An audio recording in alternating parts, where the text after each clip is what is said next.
Est-ce que la même chose sera faite pour des Palestiniens français, puisqu'il y en a aussi? Et sa réponse a été il ne faut pas tout mélanger. Il y a ceux qui partagent nos valeurs et nos modes de vie, et il y a ceux qui sont des victimes et qu'on a tués, et il y a ceux qui sont des victimes collatérales d'une guerre, et donc ceux-là ne doivent pas être traités de la même façon. Donc on voit comment cette inégalité des vies est profondément ancrée non seulement dans le nombre de personnes qui sont tuées par la guerre, par la famine, etc., mais également par la manière dont on conçoit ces vies. Didier Fassin, bonjour. Bonjour. Je suis très content de vous recevoir sur l'Étincelle, un podcast pour mieux comprendre le monde qui nous entoure. Vous êtes médecin, anthropologue et sociologue, professeur au Collège de France. Vous avez publié cette année, en 2024, en début d'année avec Anne-Claire Desfossés, l'ouvrage « L'exil, toujours recommencé ». Là, vous revenez en cette rentrée avec un nouvel ouvrage, « Une étrange défaite », et dans lequel vous parlez de Gaza, de sa dévastation, et aussi du massacre de sa population par l'État d'Israël. Cet entretien fait suite à ce qu'on a pu faire avec Ronnie Broman, Alain Grèche, et il me semblait important d'en parler en cette rentrée par rapport à ce qui se passe. Tout d'abord, je vais en venir au titre de l'ouvrage qui s'appelle « Une étrange défaite », qui fait référence à Marc Bloch, un important historien, figure notamment de l'École des Annales. C'est un livre qui analysait les raisons de la défaite des élites françaises, notamment lors de la bataille de France. Pourquoi avoir choisi ce titre en hommage à Marc Bloch? Quelles sont les similitudes qu'on peut faire entre ce qui s'était passé lors de la bataille de France et puis ce qui se passe actuellement à Gaza? Alors effectivement, vous avez raison de dire que c'est une forme d'hommage modestement bien sûr, à ce grand livre de Marc Bloch. Et bien que les situations soient totalement différentes que nous examinons, je crois qu'il y a quelque chose dans notre projet commun qui est similaire, à savoir la volonté, dans un moment très particulier de notre histoire. Dans son cas, il s'agissait de la défaite de l'armée française face à l'armée allemande en 1940. Et dans mon cas, il s'agit de la guerre qui était menée à Gaza. Et je me suis intéressé plus particulièrement, et j'ai écrit sur les 6 premiers mois de cette guerre. Il s'agissait donc, dans nos deux cas, de faire une analyse, de tenter en tout cas, de proposer des éléments de compréhension, et au fond, de laisser quelque chose comme une archive. Et les situations, encore une fois, sont très, très différentes, mais l'intention est bien celle-ci, c'est de se dire que nous traversons aujourd'hui une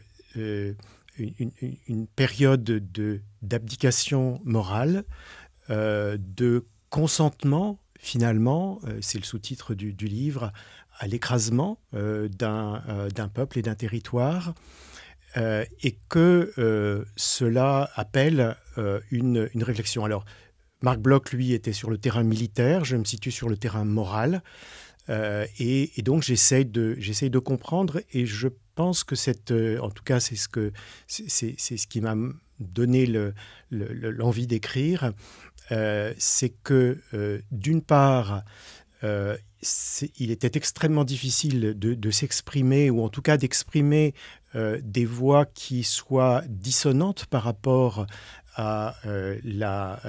au discours dominant, qui était celui des gouvernants, d'une partie des élites, d'une partie aussi des médias. Donc, beaucoup ont été stigmatisés, ont été parfois réprimés aussi, convoqués devant le juge pour certains. Et donc, dans ce contexte-là, l'autocensure s'est beaucoup développée. Et je me suis dit qu'il était important que certains d'entre nous, je ne suis évidemment pas le seul, prenions sur nous, même si cela comportait des risques, d'essayer de comprendre et de donner à comprendre. Et je dirais d'autant plus que je crois qu'il y avait une attente d'une partie du public qui n'était pas satisfaite de ce discours dominant qui était tenu. Et puis l'autre élément qui m'a semblé important et qui m'a amené à écrire, c'est que je me suis rendu compte qu'au bout de 6 mois, il commençait à y avoir un révisionnisme historique. C'est-à-dire qu'on commençait à réécrire l'histoire parce que des choses horribles étaient en train de se dérouler. À partir du 7 octobre. C'est-à-dire à partir, disons, du mois de février-mars 2024, lorsque notamment la Cour de justice internationale a considéré, sur une intervention et une sollicitation de l'Afrique du Sud, a considéré qu'il y avait beaucoup d'éléments compatibles, plausibles était le terme, avec l'idée de génocide, et que donc il fallait tout faire pour prévenir ce possible génocide dont seule une décision et après une longue analyse juridique permettra de dire si légitimement on peut parler de génocide. Mais en tout cas, à partir de février-mars, on voit se dessiner une réécriture de l'histoire dans laquelle les gouvernants, les élites, commencent à vouloir manifester un peu d'empathie à l'égard des Palestiniens, s'attachent à demander un cessez-le-feu dont ils avaient pu dire avant qu'il s'agissait d'une parole antisémite que de réclamer ce cessez-le-feu. Et donc, face à ce révisionnisme, il m'a semblé important qu'un certain nombre d'entre nous laissions une trace de ce qu'avaient été ces 6 premiers mois à partir de ce moment extrêmement douloureux pour les Israéliens qu'a été l'incursion meurtrière de Palestiniens et d'organisations palestiniennes dans le sud d'Israël. Vous parliez du révisionnisme qu'il y a eu, et justement dans l'ouvrage, il y a énormément... vous parlez aussi du fait que on a l'impression que tout commence à partir du 7 octobre, alors qu'en fait, l'histoire, elle est longue. Et vous parliez notamment même aussi du côté des politiques, mais aussi même dans la recherche. Il y a eu énormément de débats qui ont été assez houleux, et des personnes qui ont peut-être aussi ignoré ou tenté d'ignorer ce qui s'était produit avant ou ce qui s'est produit après. Et comment expliquer en fait ce renoncement, à la fois moral et politique, de la part à la fois de ces politiques, mais aussi de personnes qui sont dites intellectuelles, de milieu de la recherche, qui ont pourtant les éléments pour tout simplement faire retracer l'histoire en fait de ce conflit, qui n'est pas simple, qui n'est pas le conflit Israël-Hamas, mais bien le conflit israélo-palestinien. Tout à fait. Effectivement, les mots sont importants, et les mots, comme je l'ai écrit, ont été très abîmés. Par exemple, en parlant de guerre Israël-Hamas, ou bien en opposant le massacre qui avait eu lieu le 7 octobre et la riposte, c'est le terme qui est utilisé, qui produit cette destruction et cet écrasement de Gaza et de sa population. Et donc, je crois que les mots sont importants.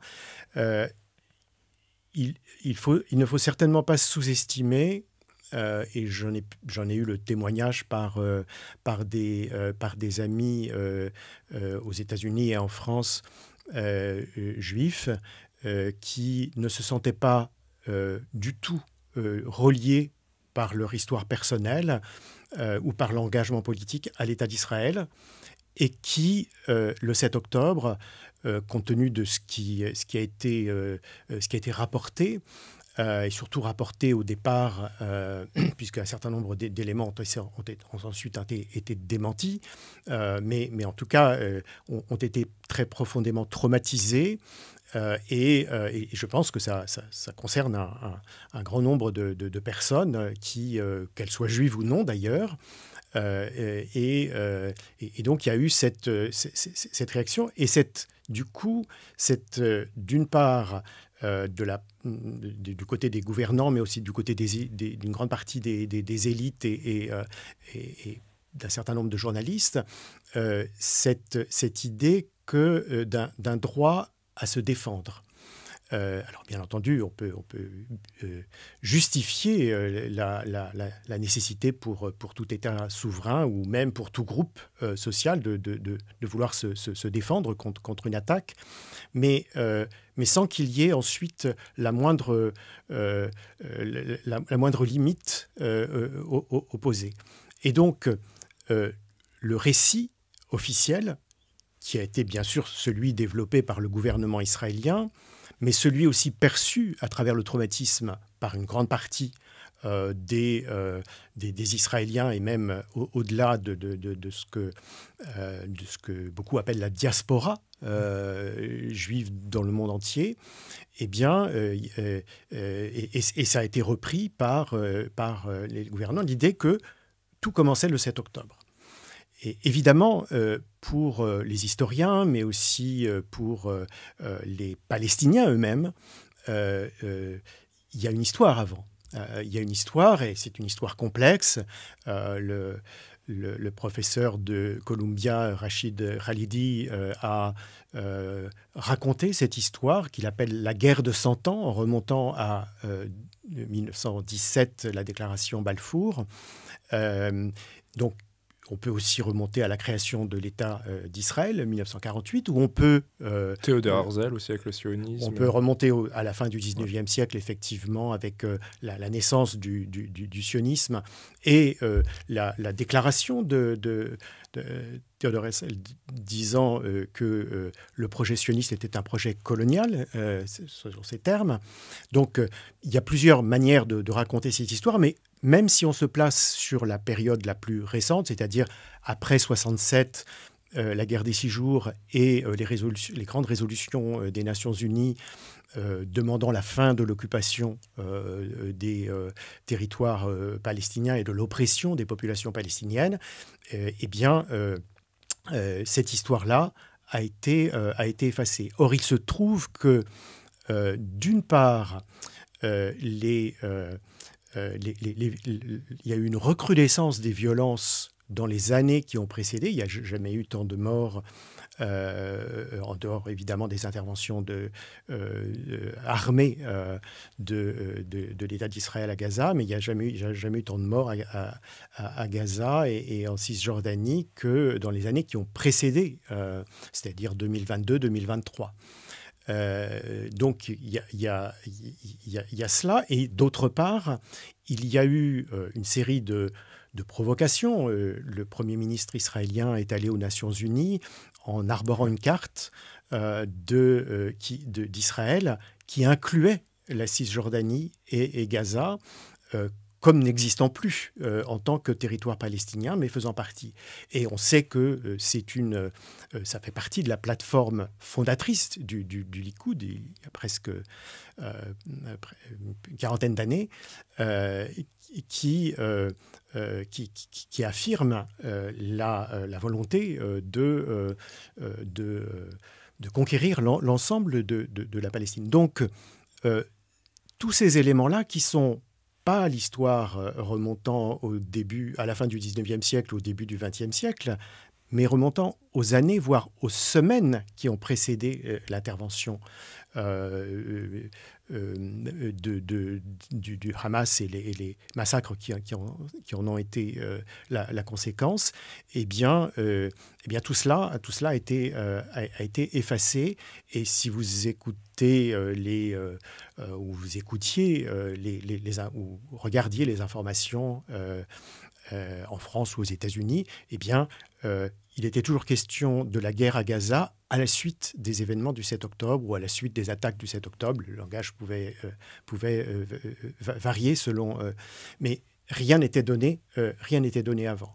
Et je crois que pour tout le monde, y compris bien sûr pour les Israéliens eux-mêmes, c'est très important de pouvoir restituer, et en tout cas quand on fait des sciences sociales, c'est essentiel, de pouvoir essayer de comprendre. Moi, mon objectif dans ce livre, ça n'est pas de dénoncer, c'est de donner à comprendre, en sachant que je ne suis pas un spécialiste du Moyen-Orient, à la différence d'Alain Grèche et de René Broman, dans des contextes très, très différents, certes. Mais vous avez l'un comme touché. journaliste et l'autre comme responsable humanitaire. Mais d'une part, c'est une question à laquelle je m'intéresse depuis longtemps, et j'ai même travaillé sur les actions humanitaires menées en Palestine et en Israël, et sur la question du traumatisme en particulier, il y a déjà un certain nombre d'années. Mais surtout, le sujet qui me tient à cœur et sur lequel je travaille depuis plusieurs décennies, ce sont les questions morales et les enjeux politiques et le lien entre les deux. C'est le titre de ma chaire au Collège de France. Et donc, ce dont je parle, c'est ce qui s'est passé au cours des 6 mois qui ont suivi le 7 octobre, c'est-à-dire sans minimiser la gravité de ce qui s'est passé le 7 octobre, mais en essayant de comprendre ce qui s'est passé avant et en essayant d'interpréter ce qui s'est déroulé après. Oui, c'est la démarche de sciences sociales, c'est vraiment de resituer quelque chose sur le plan historique. Et là, vous parliez du poids des mots, mais en fait, ce qui est aussi intéressant avec ce qui s'est déroulé, c'est le poids aussi des images, et je pense que ça a dû jouer aussi, et d'ailleurs, vous l'évoquez, le poids des images, parce qu'on a eu finalement que les images du 7 octobre, mais pendant un certain nombre d'années, on n'a pas eu ces images de tout ce qui a précédé, et ce qui a participé forcément, et elle est légitime, à cette colère, mais c'est aussi, ce qui est fou, c'est de se dire que, et vous en parliez dans l'ouvrage, c'est toute la désignation, la qualification de toutes les personnes qui souhaitaient un débat, de terroristes, de personnes qui étaient antisémites, enfin... Et ça part, j'ai l'impression aussi de ce poids des images où d'un côté, la population palestinienne n'a pas forcément toujours ces moyens là, de pouvoir s'exprimer, n'a pas forcément toujours accès à ces médias, et d'ailleurs, les médias ne désirent pas en parler, et on peut prendre le cas d'I24 News, même de BFM, et dans l'ouvrage, vous l'évoquez, c'est assez fou, quoi. Alors effectivement, le rôle des médias est très, très important.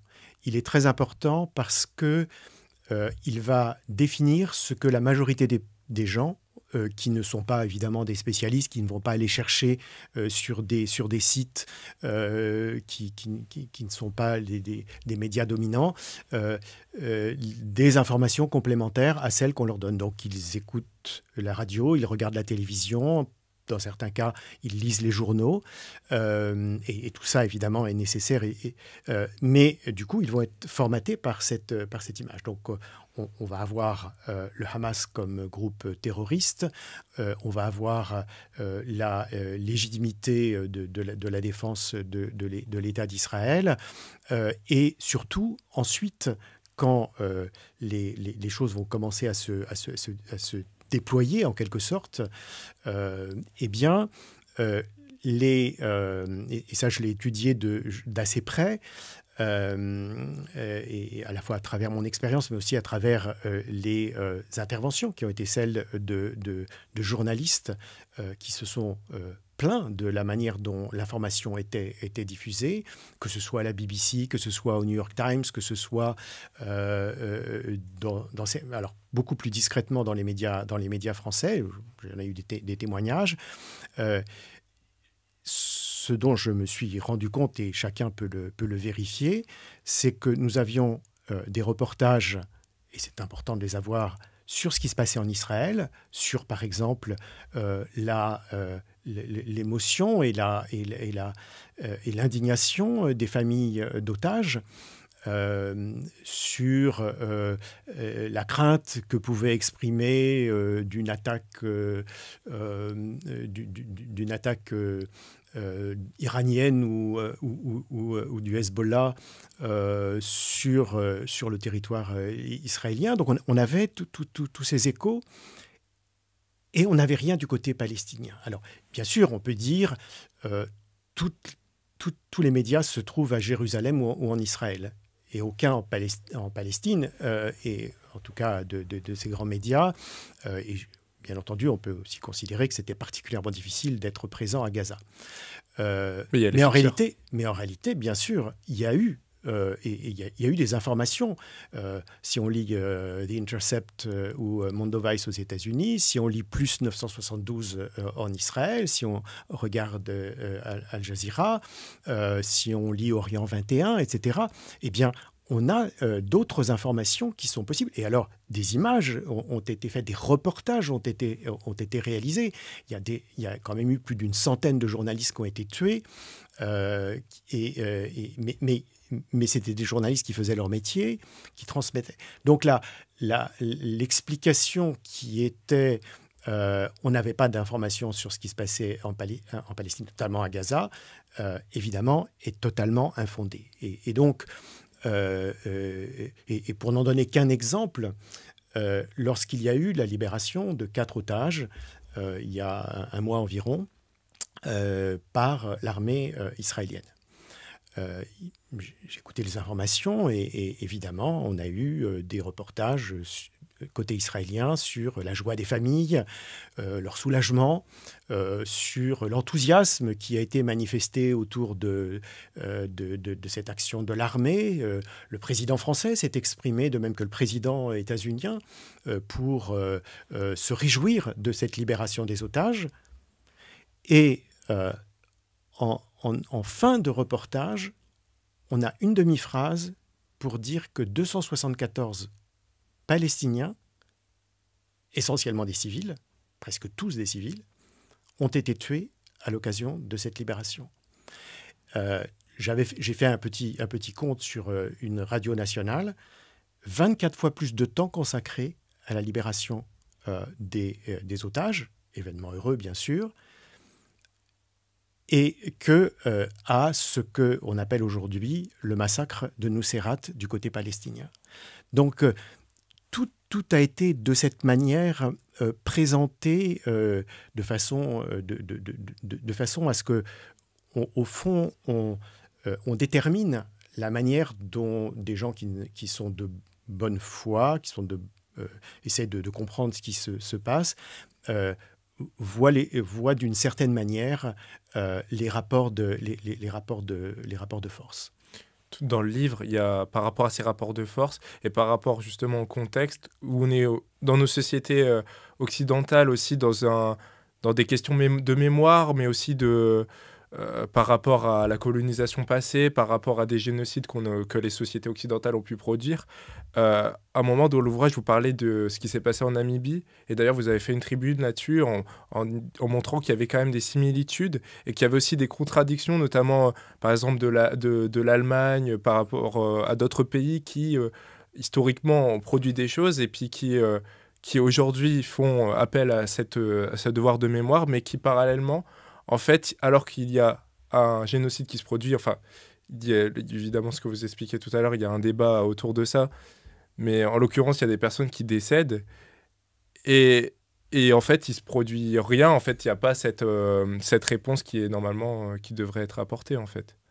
Et c'est quoi en fait? D'ailleurs, vous pouvez même revenir sur cette similitude. En fait, ce serait intéressant parce que moi, j'ai trouvé ça très parlant. Alors en fait, donc j'ai écrit et publié le 1er novembre 2023, donc 3 semaines à peu près après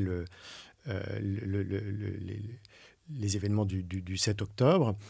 J'ai écrit un papier dans lequel j'alertais sur le risque d'un génocide. Je dois dire que j'étais loin d'être le premier à le faire. Une semaine plus tôt, 10 jours plus tôt, 800 universitaires du monde entier avaient signé un papier dans cette direction, que 9 rapporteurs spéciaux des Nations Unies avaient alerté de la même manière sur un risque de génocide. Et le grand spécialiste de la Shoah et des génocides, Omer Bartov, avait, à Brown University, avait lui aussi alerté sur un discours génocidaire, une intention manifestée génocidaire de la part des gouvernants israéliens qui risquait de déboucher sur des actions génocidaires. Ce sont ces termes. Donc il y avait cette précédence, en quelque sorte. Mon article ne faisait au fond que souligner peut-être un peu plus pour un public français ce qui déjà, dans la communauté internationale, était un sujet important, y compris, encore une fois, au niveau des Nations Unies et des experts en matière de génocide.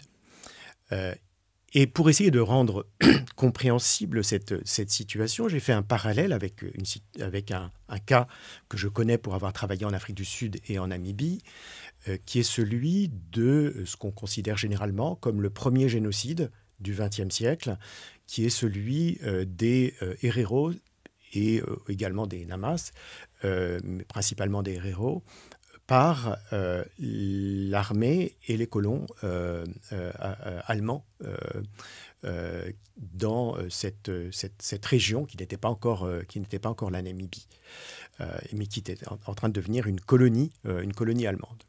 Et ce que j'ai essayé de montrer, c'est bien sûr toutes les situations historiques sont différentes, mais ce que j'ai essayé de montrer, c'est qu'il y avait un enchaînement qui était en train de se dérouler et dont le troisième moment était le moment sur lequel nous devions avoir toute notre attention portée. Le premier moment, dans le cas des Hereros, c'est à la fin du 19e et au début du 20e siècle, une colonisation qui débouche sur un accord entre les colons allemands et les populations autochtones, et en particulier Herero. Et très rapidement, cet accord est violé par les colons qui continuent à s'emparer des terres, les meilleures terres notamment des Hereros, qui était un peuple d'éleveurs, et donc ils s'emparent de plus en plus de terres. Il y a des personnes qui sont assassinées, etc. Des violences qui sont commises, des humiliations de ces Hereros. Et à un moment donné, un groupe de soldats de Herero va attaquer des colons et fait un massacre de personnes qui sont des civils. On pense qu'il y a de l'ordre de 120 ou peut-être un peu plus personnes qui sont tuées à cette occasion. Donc ça, ce sont les deux moments. Un moment où un accord a été violé et une oppression et une occupation se sont développées. Un moment ponctuel mais dramatique au cours duquel des civils sont tués en réaction. Et puis derrière ça, l'armée allemande, un contingent de l'armée allemande est envoyé dans le pays et va décider que le choix sera donné aux Hereros, soit de quitter le pays, donc ce qu'on appelle aujourd'hui une épuration ethnique, soit d'être massacrés. Et finalement, c'est le choix de l'annihilation de la population Herero qui est fait, annihilation qui passe par les armes et qui passe également par le refoulement dans le désert pour les condamner à l'inanition et à l'assoiffement. Et donc, on estime que 80 000 personnes sont une grande partie donc, de la population Herero va mourir à ce moment-là. Et donc, je faisais le parallèle, évidemment, encore une fois, en disant que comparaison n'est pas raison, mais je faisais le parallèle en disant, voilà, il y a eu la création d'un État d'Israël qui devait s'accompagner d'un État palestinien qui ne l'a jamais été, mais qui, en principe, lors de la création de l'État d'Israël, c'était le deal, en quelque sorte, qui était fait. Et en 1967, il y a eu une guerre très brève, gagnée par les Israéliens, et qui a débouché sur une occupation de Gaza à l'époque et de la Cisjordanie. Suivi d'une oppression, d'une colonisation. Et donc on a là et alors condamné par les résolutions des Nations Unies multiples. Et donc, à un moment donné, se produit cette réaction qui évidemment est tragique d'une intervention sanglante en Israël. Et donc, quand on voit la réaction qui se déclenche presque immédiatement, et surtout les discours qui sont tenus à ce moment-là, il faut se rappeler que le Premier ministre israélien, à ces mots, rappelez-vous d'Amalek, référence à la Bible, Amalek étant l'ennemi juré symboliquement des Juifs, et donc, dans le texte sacré, il est dit qu'il faudrait que tout le monde devra être exécuté, les hommes, les femmes et les nourrissons. Donc ça n'est pas négligeable. Le président israélien lui-même intervient pour dire que c'est toute la nation palestinienne qui est responsable de ce qui s'est passé, et pas simplement le Hamas. Et que par conséquent il faut lui casser l'échine. Et puis on a une série de déclarations de ministres qui disent qu'il faut couper l'eau, l'électricité et toutes les ressources pour que disparaisse la population palestinienne. Et donc on a ces discours terribles qui sont à ce moment-là et dont on peut craindre qu'ils débouchent avec un langage qui est assez proche de celui du général von Trotta qui était intervenu pour l'Allemagne, un langage d'annihilation. Et d'ailleurs, il y a un chef de l'armée qui dit « Nous voulons que Gaza soit un endroit qui devienne invivable.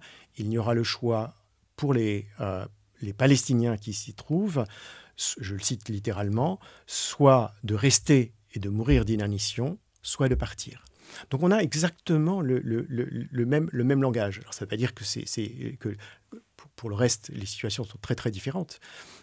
Mais effectivement, ce parallèle-là a choqué un certain nombre de collègues qui ont réagi vivement. Il a été par ailleurs repris aussi par d'autres. Il y a un article, par exemple, dans la London Review of Books de Eyal Weizman qui reprend ce parallèle que j'ai fait en l'entérinant en quelque sorte. Et puis, je me suis rendu compte que, je n'ai jamais pensé être original, mais je me suis rendu compte que 10 ans avant ce texte et 10 ans avant donc les événements dont nous parlons aujourd'hui, eh bien, un grand expert israélien juif de la Shoah et des génocides interpellait ses concitoyens en disant « Rappelez-vous de ce qui s'est passé avec les Allemands et les héros. Ce que nous sommes en train de faire aujourd'hui y ressemble beaucoup. » Alors, on était 10 ans avant le 7 octobre. Autrement dit, il y a ce fil-là qui existe et qui peut permettre de penser, dans ce que je proposais en tout cas, c'était à la fois de penser, mais aussi de dire il faut absolument prendre conscience de ce qui est en train de se passer et essayer de réagir pour empêcher le pire. Et au fond, ce que je dis à ce moment-là, c'est à peu de choses près ce que va dire la Cour internationale de justice 3 mois plus tard, évidemment avec beaucoup plus d'arguments et un développement beaucoup plus élaboré que le mien, mais c'est-à-dire la plausibilité d'un génocide en train d'être commis, et donc la nécessité absolue de tout faire pour le prévenir. Puis il y a aussi, dans ce que vous venez de dire, et ce que vous évoquez aussi dans la dernière partie de l'ouvrage, il y a une volonté aussi d'effacer la culture, d'effacer ce qui fait aussi la force de la Palestine. à la fois sa culture, ses valeurs, sa richesse, mais aussi même son économie. Vous dites à un moment dans l'ouvrage qu'il y a aussi une économie qui est certes assez balbutiement, mais qui est aujourd'hui complètement éteinte, ce qui empêche aussi, ce qui en fait asphyxie la population, ce qui aussi les empêche de se nourrir correctement. Il y a vraiment une volonté vraiment de les éteindre. Et comme vous le dites, il y a aussi cette phrase que vous dites dans l'ouvrage aussi, par rapport à ce que vous venez de dire par rapport aux héros en Namibie, vraiment, soit vous partez et vous revenez jamais, soit on va vous éteindre, quoi, en fait. Alors effectivement, ce qui est particulièrement,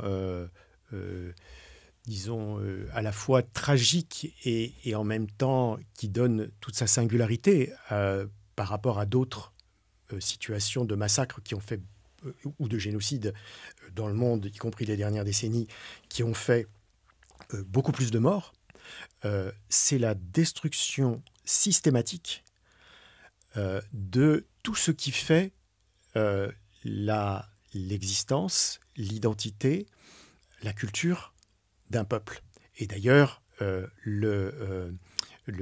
ministre des Finances et des Colonies de l'État d'Israël, lorsqu'il était venu à Paris quelques mois avant le 7 octobre, avait dit il n'existe pas de peuple palestinien.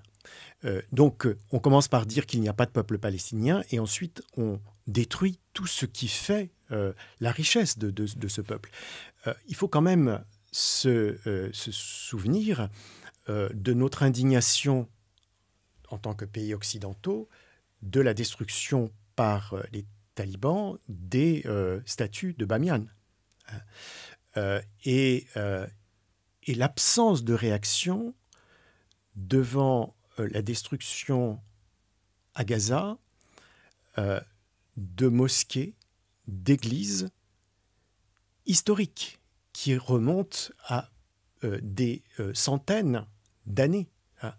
Pas plus de réaction du reste des universitaires, c'est-à-dire plus exactement des institutions académiques, devant la destruction de tous les lieux d'enseignement supérieurs, les présidents d'université qui sont tués, des professeurs qui sont abattus, des étudiants qui sont assassinés, et toutes ces écoles dans lesquelles se réfugient non seulement des élèves, mais aussi des familles,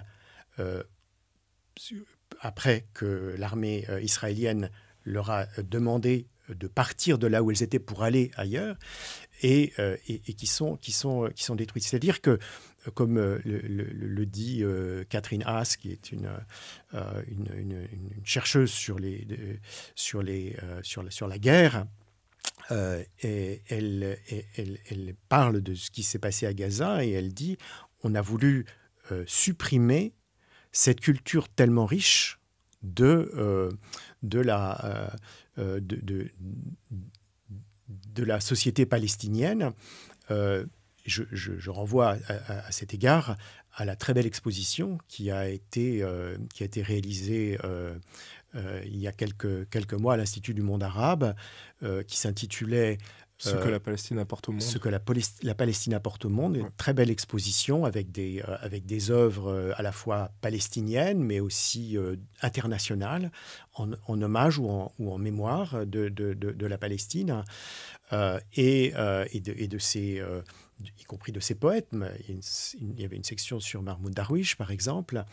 Des projets aussi qui existaient parce que c'est une des choses que on comprend très mal dans les pays occidentaux, c'est on diabolise les Palestiniens et notamment évidemment les organisations, que ce soit le Fatah il y a quelques années, un peu moins maintenant, mais le Hamas aujourd'hui et d'autres.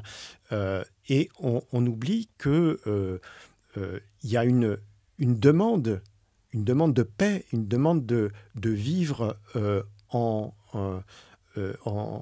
en harmonie avec ce qui a été leur terre pendant des centaines d'années, leur terre palestinienne.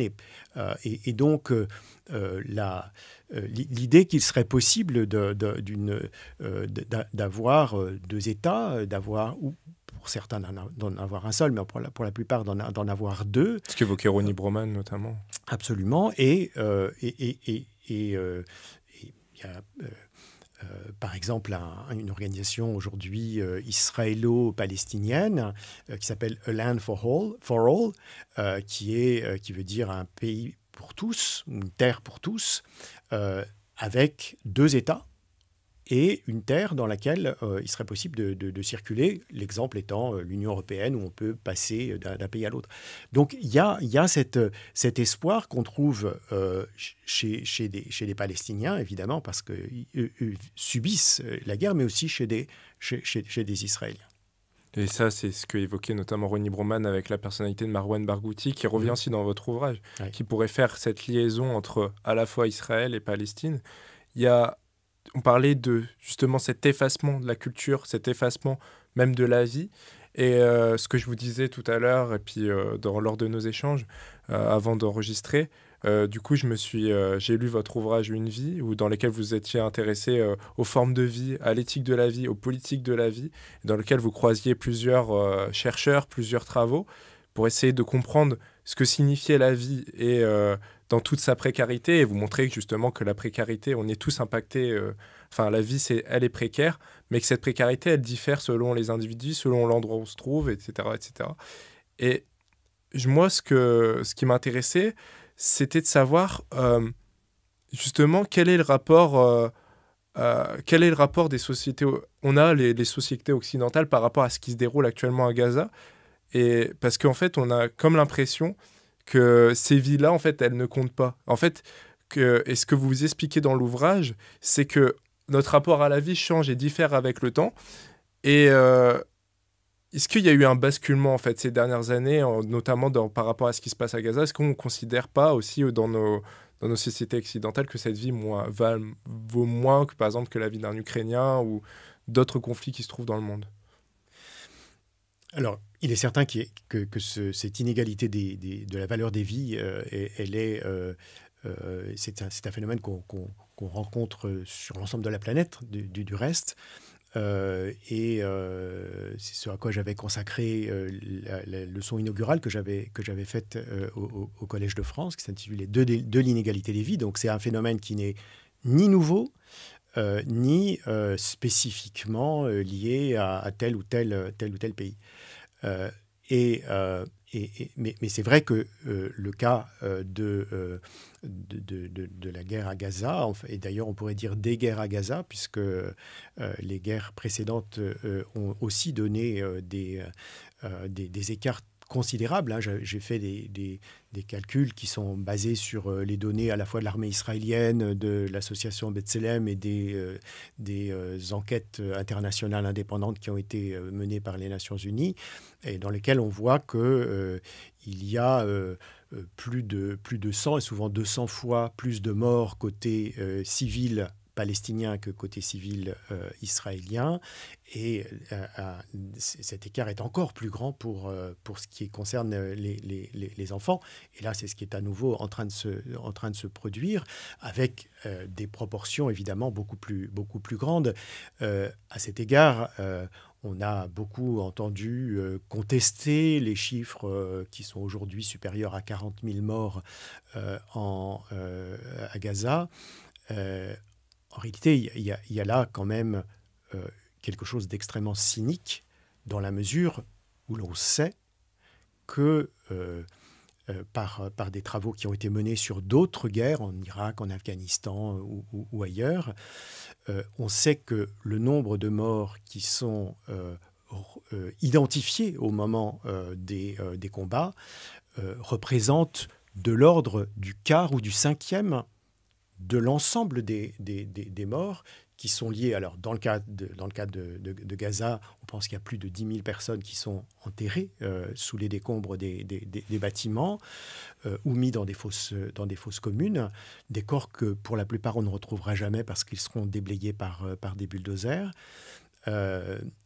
Mais au-delà de cela, il y a tous ceux qui sont victimes des blessures, mais qui meurent du fait de leurs blessures non soignées, de la malnutrition, des maladies qui sont en train de se multiplier et de l'absence de système de soins, puisque Israël a systématiquement détruit les hôpitaux et les structures sanitaires de Gaza. Alors, on se rappelle certainement qu'il y avait eu au début de la guerre cette polémique autour de une bombe est tombée sur l'hôpital Al-Shifa. Était-elle due à un mauvais tir du Hamas ou était-elle due à un bombardement israélien? Le New York Times, après une longue enquête, concluait qu'il n'était pas possible de déterminer. Mais en réalité, depuis, il n'y a plus aucune gêne de la part de l'armée israélienne à détruire les hôpitaux, quelles que soient les raisons qui ont pu être invoquées pour le faire. Donc, tous ces éléments-là font qu'un article de la plus grande revue médicale internationale, The Lancet, il y a quelques semaines, parlait de 186 000 morts qui seraient plus proches de la réalité. C'était par rapport à des données du début de l'été. Je pense qu'on arrivera très certainement, si des enquêtes épidémiologiques sérieuses sont faites ou démographiques sérieuses sont faites, comme ça a été le cas dans d'autres pays où il y a eu la guerre, on arrivera probablement à des chiffres de l'ordre de 200 000 morts. Donc les chiffres dont on dispose aujourd'hui sont très sous-estimés. Mais il y a deux éléments que je voudrais ajouter à cela.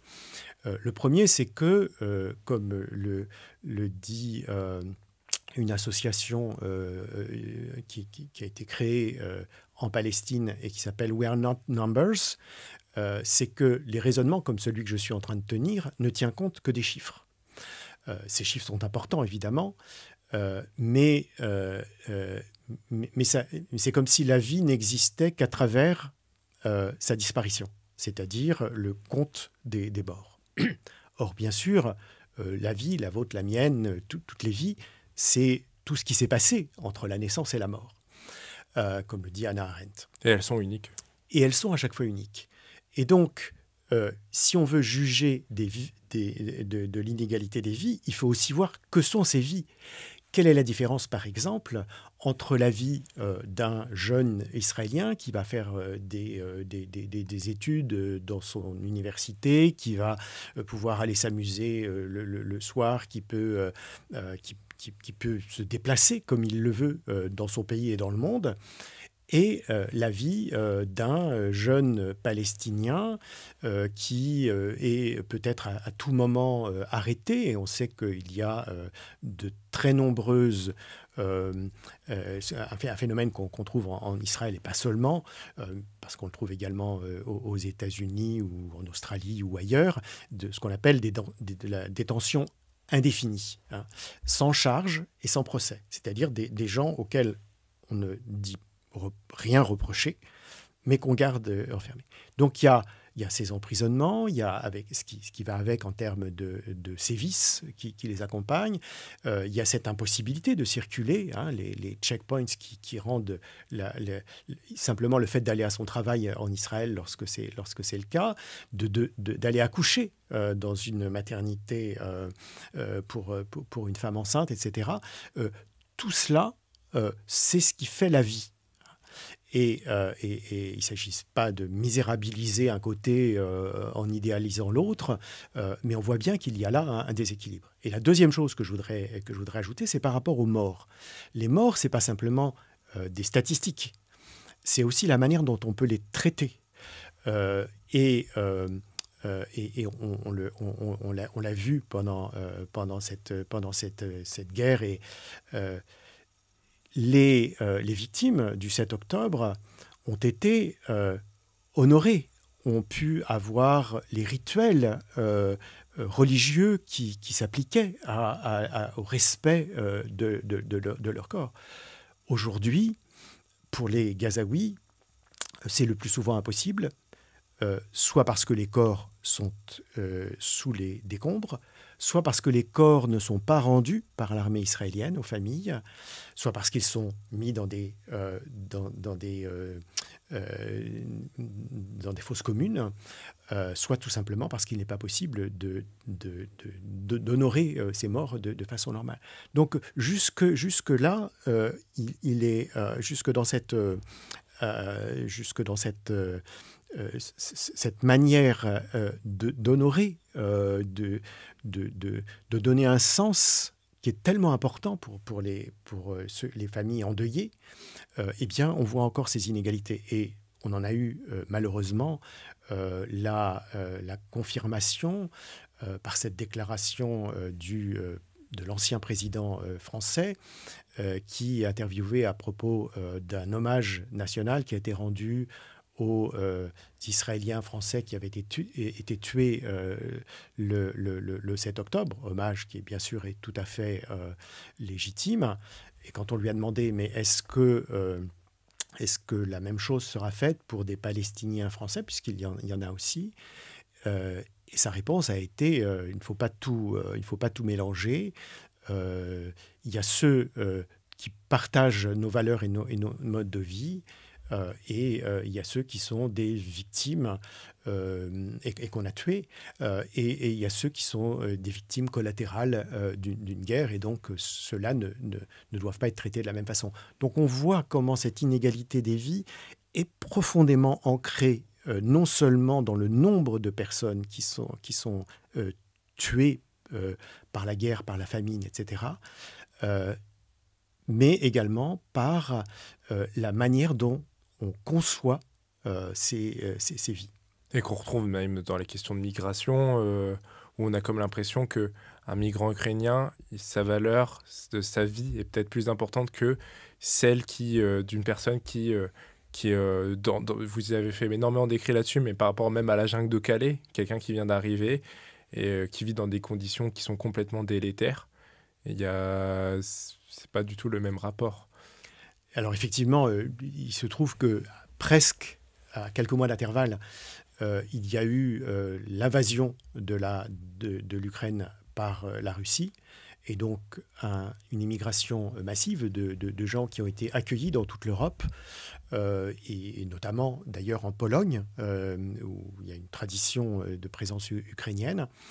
La France en a recueilli finalement très, très peu, mais en tout cas, le président de la République avait exprimé à ce moment-là son soutien et sa volonté d'accueillir dans des conditions, de bonnes conditions, les Ukrainiens.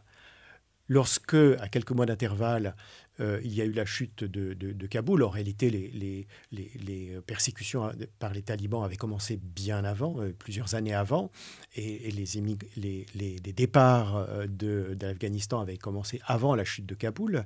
Mais lorsqu'il y a eu cette chute de Kaboul, la réaction du président a certes été de déplorer la situation qui allait être vécue par les Afghans et notamment les Afghanes, mais il a été immédiatement aussi de craindre, selon ses mots, un flux d'arrivées irrégulières. Donc on voit bien comment les Ukrainiens étaient les bienvenus et comment les Afghans étaient perçus comme menaçants. Sachant que dans le même temps, il y a même le statut de demandeur d'asile, il a complètement été vidé de son sens aussi, qui est pourtant... Alors, il a en tout cas... pas forcément vidé de son sens, mais avec un traitement qui est parcimonieux, qui est différent selon les pays européens d'ailleurs. Hein. La France est plutôt fait partie des pays qui accordent le moins facilement l'asile, alors qu'elle n'est pas le pays qui reçoit le plus de demandes. Mais on peut rappeler que à la fin des années 70, plus de 90% des gens qui demandaient l'asile en France l'obtenaient. Au début des années 2000, on était à moins de 10%. Donc, de 9 sur 10 qui l'avaient, on est passé à 9 sur 10 qui étaient rejetés.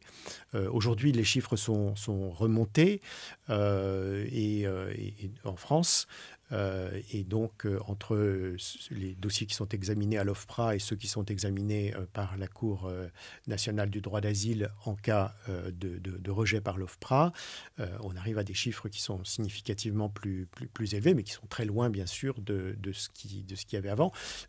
Et surtout avec des différences très importantes selon les pays d'origine. Et il y a des choix qui sont à l'évidence faits j'ai fait une étude pendant plusieurs mois de ce qui se passait à la Cour nationale du droit d'asile qui montrait que la crainte des persécutions n'était pas le seul élément qui intervenait dans les décisions des magistrats pour accorder ou non l'asile. Parce que c'est une question politique, mais dans la question palestinienne, dans la question du conflit israélo-palestinien, il y a, et vous l'évoquez aussi dans le livre, il y a cette question de la réelle politique qui demeure surtout depuis les années 70, il me semble. La réelle politique, c'est la pratique qui est faite aujourd'hui dans les relations internationales.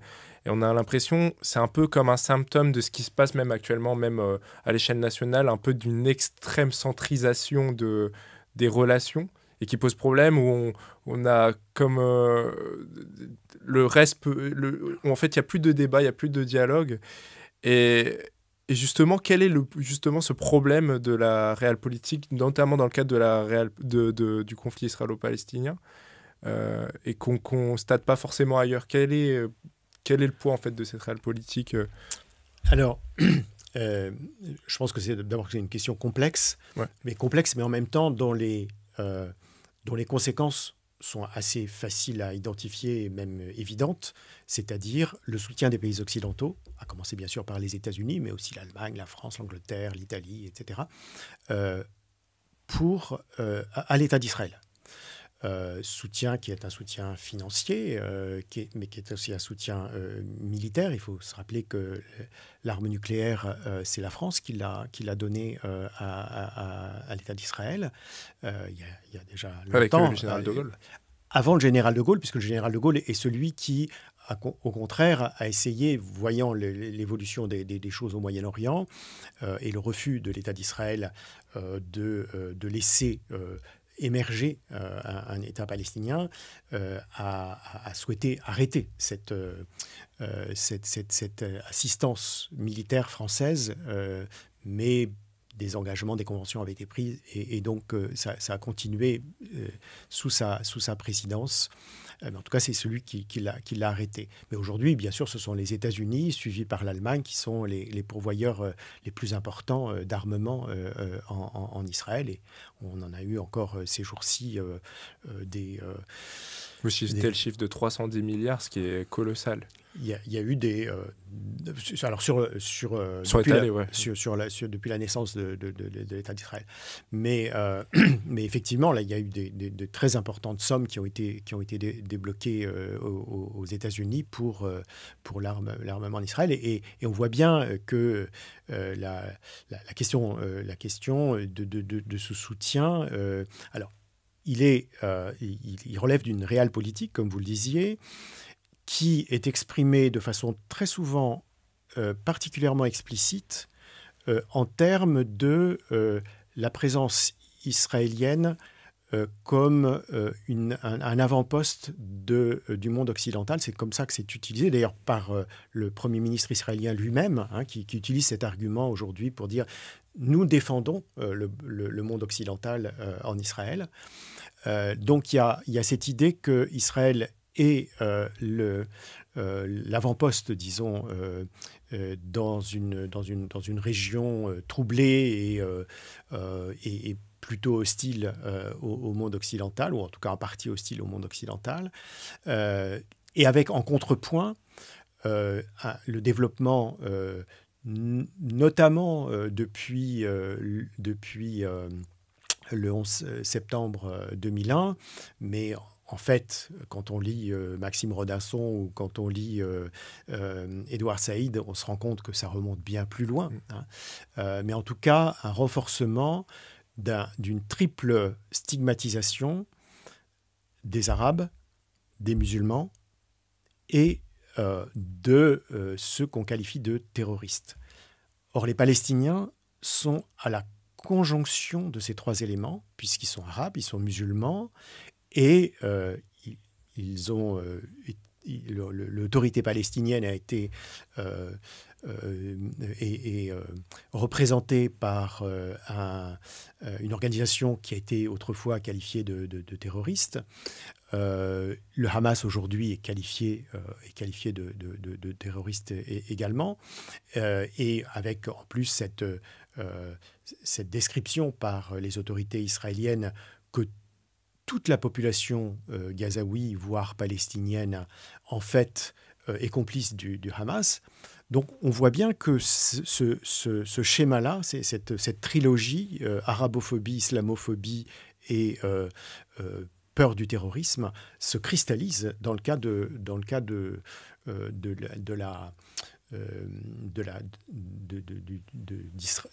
la Palestine et des Palestiniens.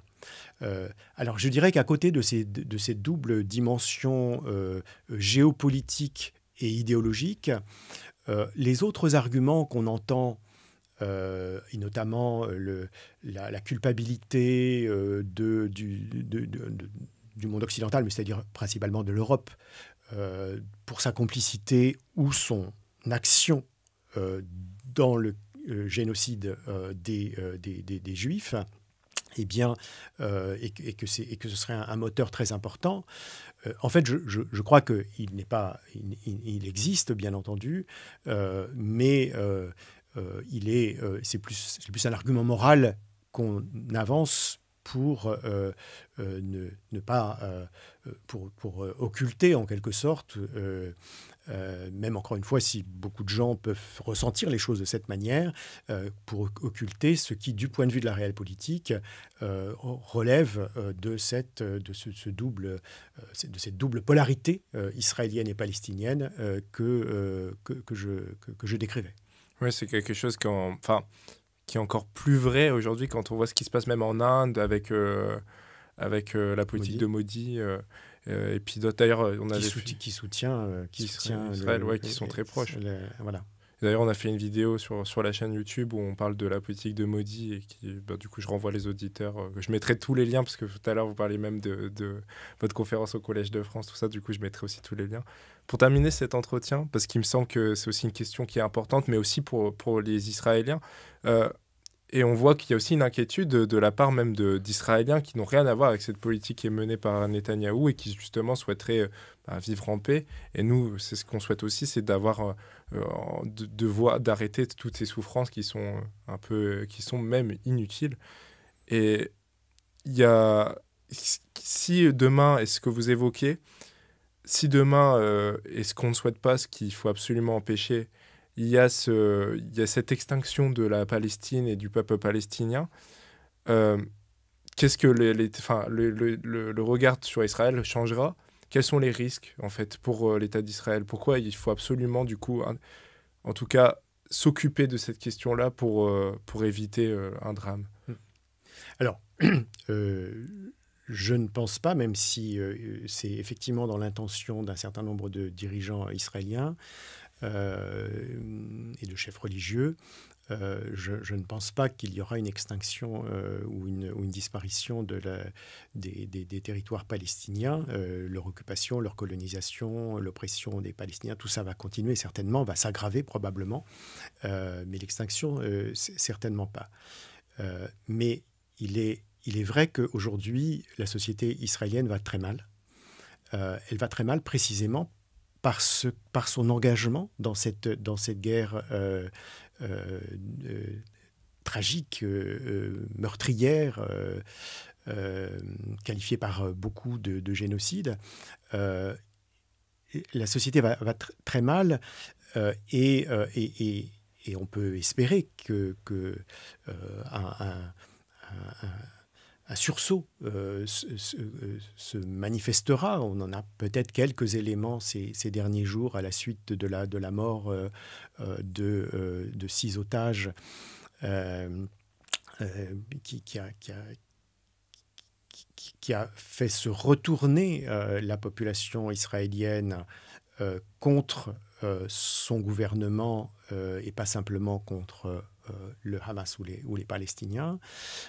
Mais il est certain qu'aujourd'hui, l'image, et ça s'est montré dans de nombreuses études, l'image d'Israël s'est considérablement dégradée parce que même si les gouvernements occidentaux, et il faut le rappeler aussi, un certain nombre de gouvernements arabes et d'autres gouvernements dans le monde, que ce soit dans les anciens pays de l'Europe de l'Est, que ce soit dans les pays de l'ancienne Europe de l'Est, ou que ce soit, comme vous le mentionniez il y a quelques instants, l'Inde aujourd'hui, de nombreux... donc ce n'est pas simplement une affaire occidentale, c'est pour ça que j'insiste toujours sur l'idée que c'est ce que le monde fait à la Palestine, et pas simplement ce que les pays occidentaux, même si ce sont eux qui sont à l'avant-garde de ce consentement à l'écrasement de Gaza. Et je crois que on commence à voir aujourd'hui ce que cela pose comme problème pour la société israélienne elle-même. Il y a quelques jours, le chef du Shin Bet, qui est quand même l'organisation de renseignement israélien, parlait de la terreur qui était organisée, il utilisait le mot terreur, organisée par les Israéliens contre les Palestiniens. Alors, ça s'appliquait aux colons et pas à l'État, mais il était en même temps très critique de la politique qui était menée. D'ailleurs, beaucoup de généraux le sont aussi. Donc, il y a peut-être le début d'une prise de conscience de cette situation, mais quoi qu'il en soit, aujourd'hui, le rapport de force est extraordinairement inégal. Le soutien inconditionnel de très nombreux pays, même lorsqu'ils protestent, lorsqu'il y a un massacre trop visible, des centaines d'enfants qui sont brûlés vifs, évidemment, là, il y a des protestations des gouvernements occidentaux, mais qui continuent à agir et à affirmer le droit d'Israël à se défendre. Donc la situation, je crois, aujourd'hui est quand même extrêmement sombre. J'ai voulu dans le livre terminer par une petite lueur, et cette lueur, elle peut être apportée à la fois par des comparaisons qu'on peut faire, comparaisons avec d'autres situations particulièrement graves. Je pense notamment à celle de l'Afrique du Sud jusqu'en 1994, un régime d'apartheid, et